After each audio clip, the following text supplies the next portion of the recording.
Vous écoutez Monsieur Imo, le podcast belge qui répond à toutes vos questions concernant l'immobilier.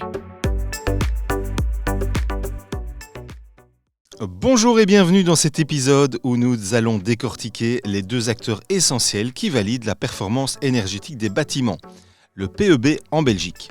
Quand vous achetez ou louez, vous recevez un document crucial, le certificat PEB. Sa note impacte directement le prix et votre budget énergétique futur. Mais qui produit cette note et qui garantit qu'elle est correcte ? La réponse tient en deux métiers. Le certificateur PEB, qui est l'expert de terrain, et l'agrégateur PEB, le gendarme numérique. Commençons par le premier.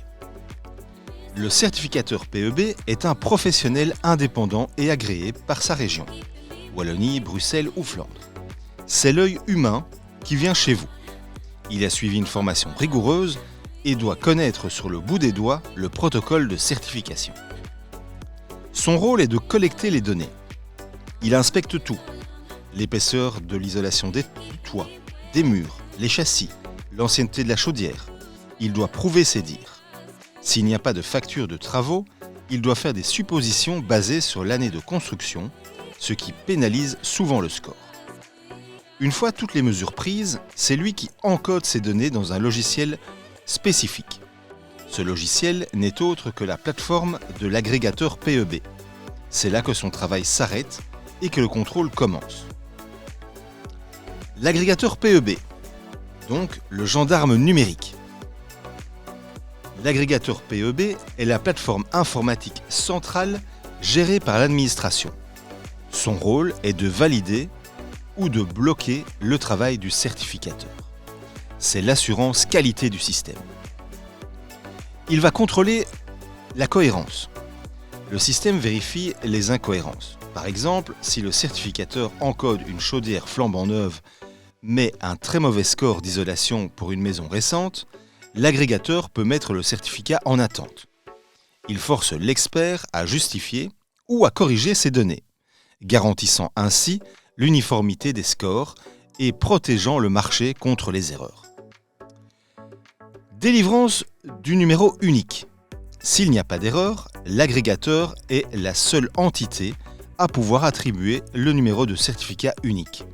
Sans ce numéro, le certificat n'est pas officiel et n'a aucune valeur légale lors d'une transaction immobilière. Il garantit la traçabilité et l'authenticité du document. L'agrégateur archive toutes les données brutes. En cas de besoin de contrôle ou pour les études statistiques régionales, c'est la mémoire technique du parc immobilier. La relation entre le certificateur et l'agrégateur est la clé de la fiabilité du système PEB. Le certificateur apporte l'expertise terrain et la responsabilité professionnelle. L'agrégateur apporte le contrôle objectif et la standardisation numérique.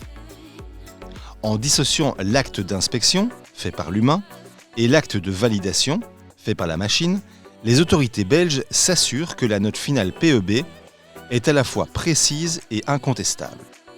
Pour vous, c'est la garantie que l'information énergétique est une donnée financière solide. Ainsi se termine notre décryptage des deux piliers du PEB. L'un sur le toit, l'autre dans le cloud. Les deux travaillent à valoriser et à sécuriser votre patrimoine immobilier. On se retrouve très vite pour un nouvel épisode de Monsieur Imo. Le contenu vous a plu ? Abonnez-vous et retrouvez encore plus de contenu sur www.monsieurimo.be.